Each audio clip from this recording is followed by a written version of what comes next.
Jack here, owner of Hockey Alley, bringing you back hockey history. Today I have NHL referee Wally Harris. I've already done a few segments with him. I'm going to ask him a little bit about the Summit 1972 Canada Cup. I'm going to ask him about Conn Smythe. We'll see how it goes.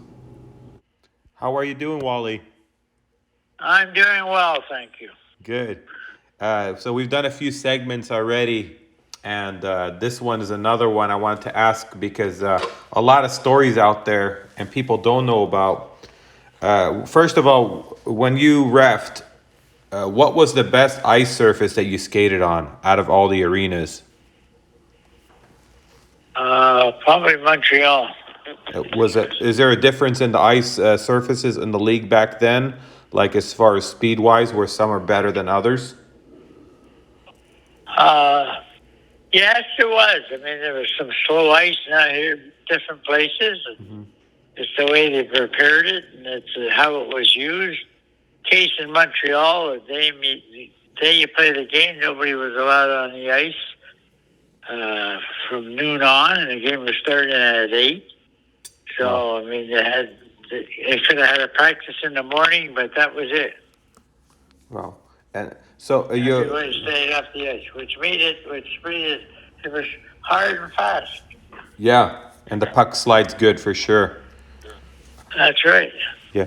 And you went back in times when we didn't have air conditioning. When we started, I mean that was chaos because you got into the months close to summer, and guys, it was like the ice was sticky.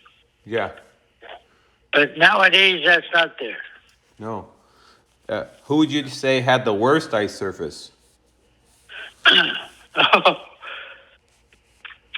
one time it was St. Louis. Oh, really? Only because they went into the summer months and they were in the playoffs. And all of a sudden they didn't have any air conditioning in the arena. Oh. Then we made sure we got it put in, and that was fine. I mean, to extend these games where we went into June, it was ridiculous. Yeah, you're talking Stanley Cup Finals, so they go a long ways. That's right. Yeah. When you got your skate sharpened from all the equipment managers, who did the best job? Do you recall?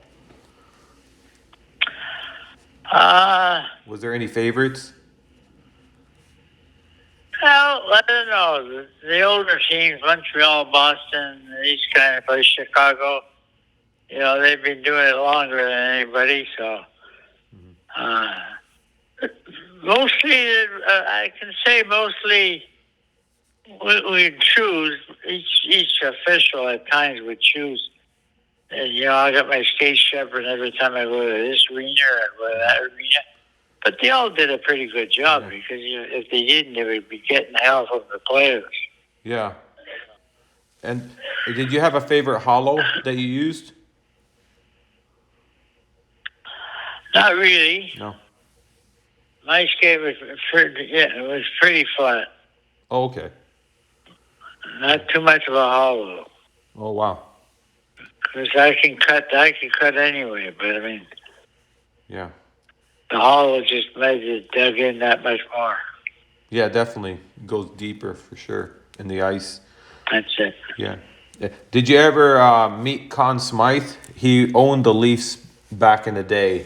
Yes, I did. He was quite a gentleman. You look at his history, it's something else.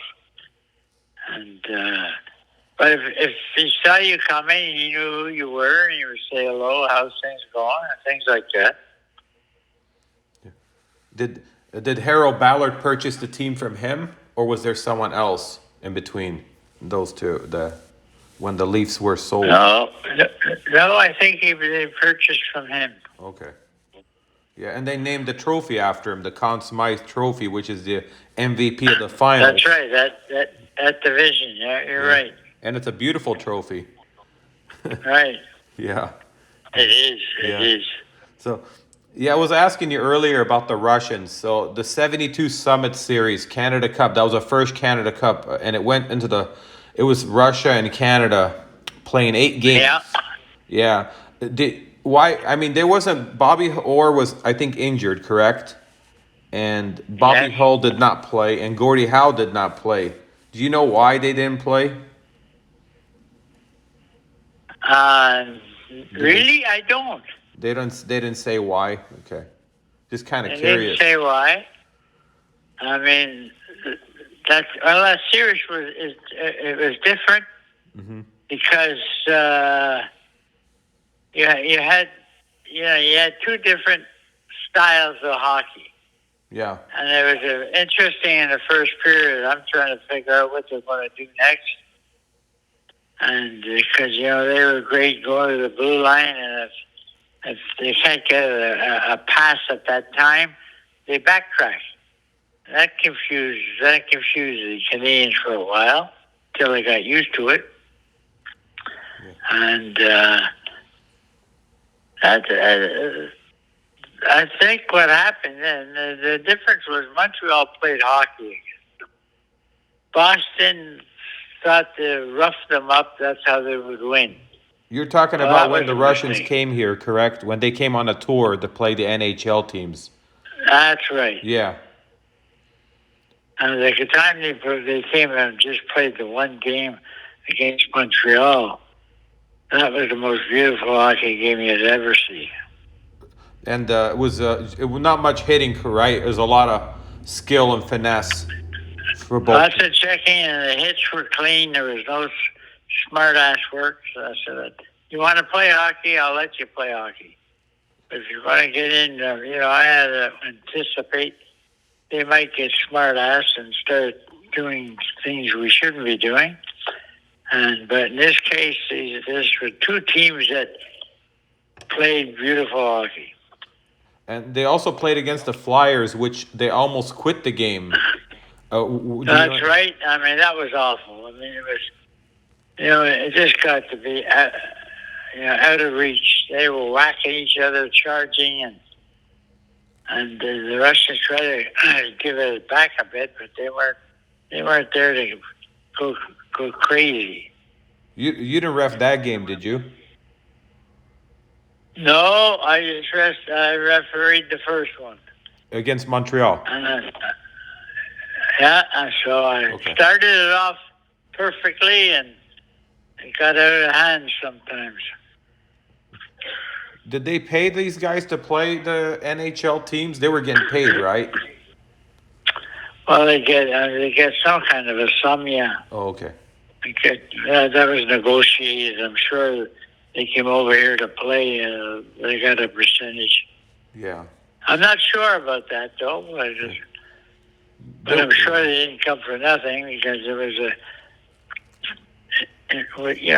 was flashed around the world. So Yeah. They had the best player, Harlamov. Remember him? yes, I do. How was he? Like, you see him up close. I mean, I heard he was fast. No, he was just a stout individual, but that didn't stop him from the way he played. Of course, they don't hold on to the puck very long. They were just passing it left, right, and everywhere. There was more passing with those guys. It's a different game than Canadian hockey. Right, because they get in the zone and they don't want to take a shot unless you're completely clear. It's a different game altogether until Montreal got used to their style, and all of a sudden it turned into a hell of a hockey game. And they didn't dump and chase. North American style back then was dump and chase. No dump in at all. I mean, if they couldn't Yeah. carry it across the line, it didn't go in. Because sometimes I did more back checking. I'm ready to go into the corner, and all of a sudden they stop, bring it back, and let's start again. It's a different game. Yeah. It changed the hockey today with the Europeans coming in. I mean, it made it more passing and completely different game That's now. right. Yeah. I mean, now you see, we're playing the game they played. Yeah. It's true. Did you ever deal with John Ferguson when you played? I heard he was a tough player out there. People respected him. Yes, I did. Any John stories? Ferguson. Huh? Any stories on him? Oh, John and I, uh, he was, even when he played hockey, he was serious. He didn't even want to talk to the referee, and he never bothered the referee. He took his penalties when he wanted to. He played hockey unless somebody wanted to start playing hockey, he would defend. He could really fight, but he never started a fight. He never fought just to fight. He just went in there in the corners, and they wanted to play smart ass. And I mean, he would come in with a great elbow, probably knock their head off. Yeah. Did you ever see him go against Gordie Howe, like on a battle? Did they ever? Oh, they did, but they respect each other. Mm-hmm. And, it's funny the differential between some players. Yeah. You know, somebody freaking on one of his teammates, and he'd go after him. Right. And but those both, they respected each other. The way they hit might have been a little off center, but they would accept it. Whereas somebody else, they wouldn't accept it. Yeah. I heard he was tough. I never saw him play, but from the stories. Oh, he was tough. Great. Yeah. Yeah, that's what they said. They were both tough individuals. The difference was how he defended himself, and with the other, he would defend his whole team. Wow. So Howe didn't go look for dirty penalties, but if you hit him, you're going to get it back somehow. And as a referee, when that happened, did you let it go? Because you say, you know what, Hal's a good guy. He didn't go out looking for trouble. Did you ever have a decision like that, or no? No, he'd take the penalty. No, but what I'm saying, no argument. Yeah. He knew. He said, "Listen, it was funny as hell. His mother-in-law lived next to me in the West Island. Uh-huh. Every once in a while, he'd come with his wife over to see her. If I was outside, he wouldn't say a word to me. Wow.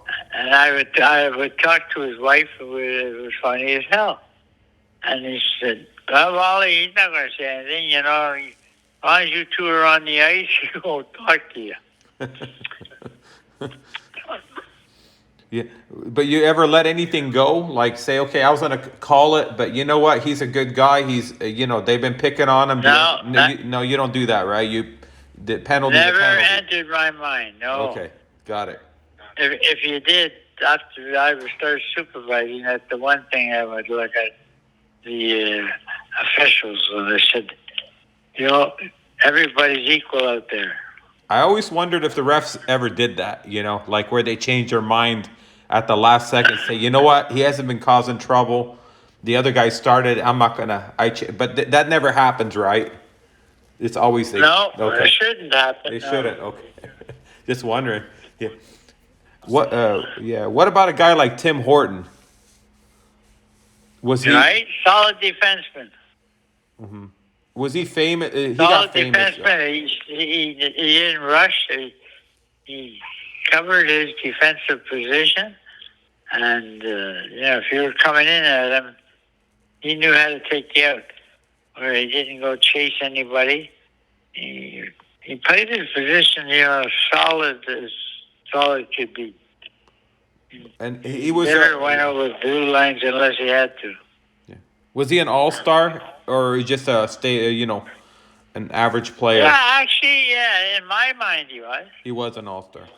He's one of the better defensemen. Yeah. I mean, he's known for the donut shops all over Canada.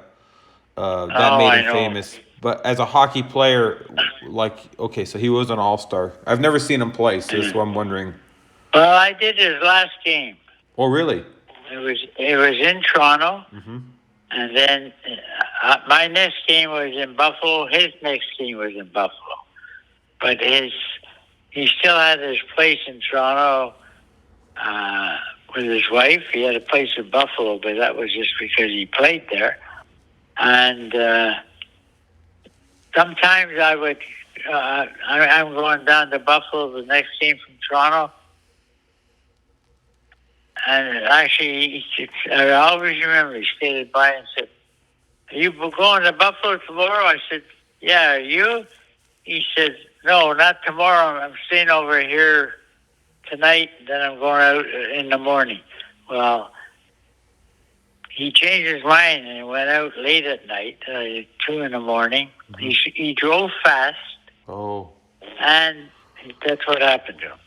And I wake up in the morning, find out this is, oh my God. How things can happen. Yeah, so sad. I heard about that, but I never, no details like this. So what you're telling me, so Yeah. yeah, Yeah. it's sad. Yeah, and he already owned donut shops back then, correct? Yeah, he started his first donut shop in Hamilton.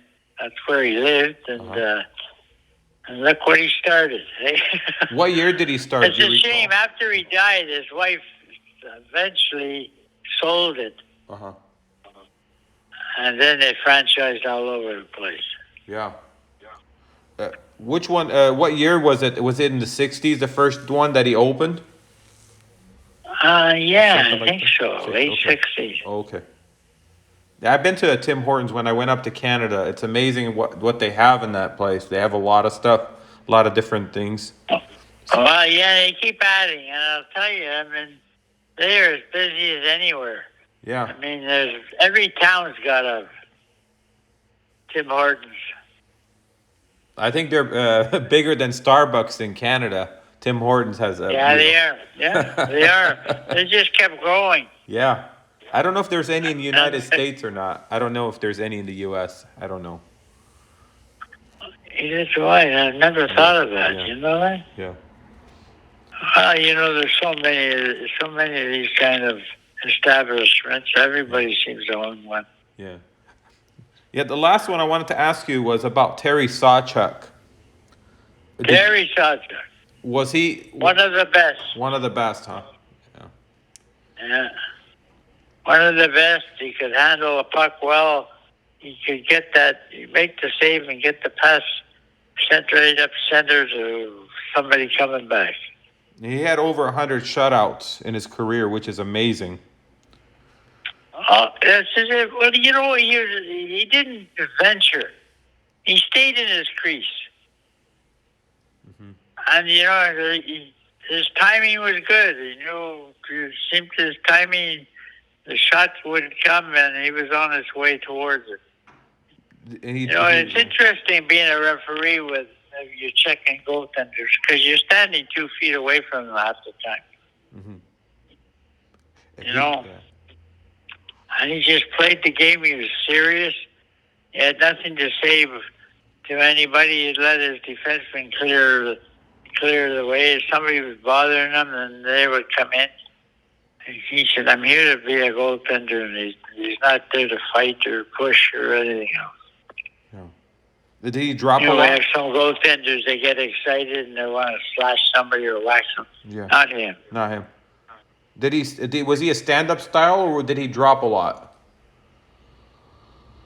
No, he's basically a stand-up. Oh, stand-up. But I mean, he can cover the whole surface. Oh, wow. He knew when to move over and when to go down. I think you're probably more a stand-up than anybody. Yeah, I didn't know that. I never seen him. That's why. The one thing you were telling me was your road trip once that you had to do a game in LA, then you had to go on a flight. Yeah. Where was it? Like Eastern Canada. You had to do because they were short of referees. Yeah, I had to do a game I did the game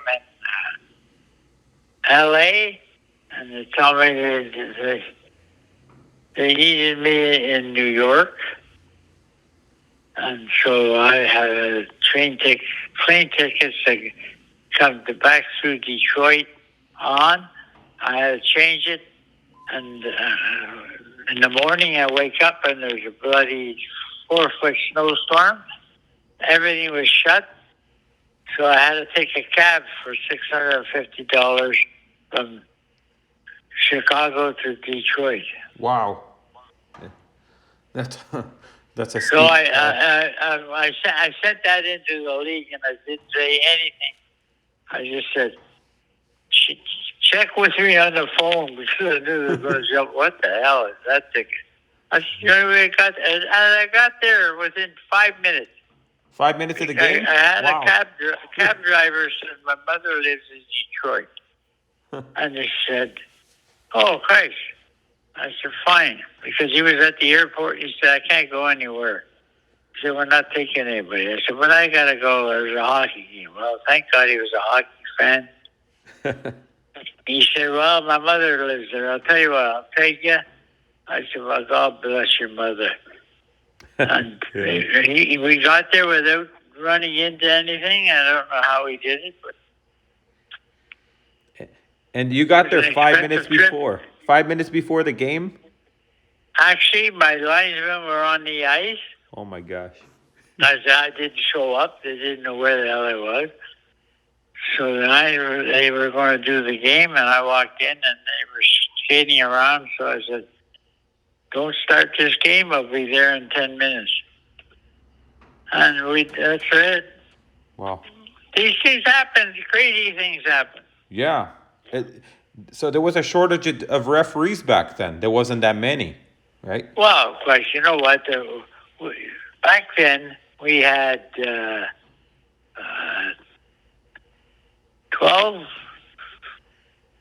I think, 11 referees. Mm-hmm. 11 referees, but we covered the Eastern League, the Central League, and the American League. Also, wow.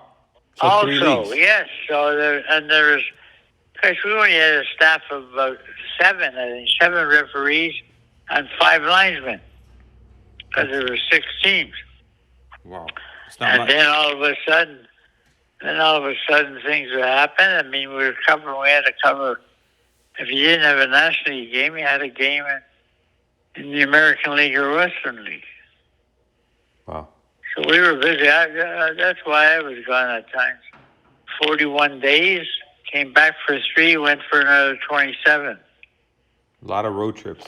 That's a lot. Oh, it was crazy. It was crazy when we started. Yeah. Best thing now with these officials, Christ, they don't have long trips because we got 32 teams. And lots of no officials. matter what. Yeah, you can get on an airplane and land anywhere you want. There must be a hockey team there. It's true. That's true. It's crazy. That's changed a lot. It is. Yeah, it changed a lot. Yeah. You know, and we only had 3 full-time linesmen, and we hired 3 part-time linesmen. And so on weekends we needed 6 linesmen. That was it. And that's how it worked. I mean, you talk about holding back the money. They sure did. You sure knew the players really well then. That's, I mean, to tell them the story. We did. They saw our face a lot. Yeah. You know every guy out there. Because, like, today in the NHL, I'm sure the refs and linesmen don't know everybody personally, like, close, because they're, yeah, completely different. So you get this personal. I know. I mean, it's so spread out. I mean, the teams. I mean, we cover everywhere in North America now. Yeah. I'm against having too many teams, my opinion. I think if we go 24 teams, I think it'd be a lot of better skill.